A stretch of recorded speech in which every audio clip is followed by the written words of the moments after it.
Let's make some winter sore throat tea.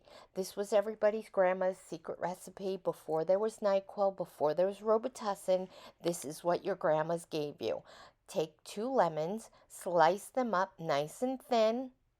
You're going to take them and put them into a mason jar big enough to fit at least 2 cups of liquid.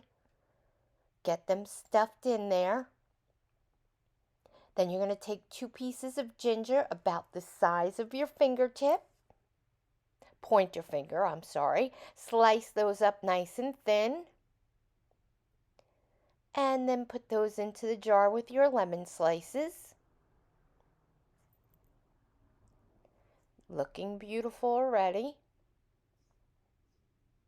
Now we're going to fill it up with 1 cup of honey. You can use a little bit more honey if you need to. You just want to make sure that every crack and crevice is completely filled and covered with honey. I ended up taking a chopstick and using that to make sure that my honey got into every spot. And then while I was using that chopstick, it got the ginger to float down lower, which is great. That's exactly what I wanted. If you need to use a little more than 1 cup, that's fine. You just want to make sure everything is very well covered with that honey. Then we're going to add in 1 teaspoon of ground cinnamon. That's optional.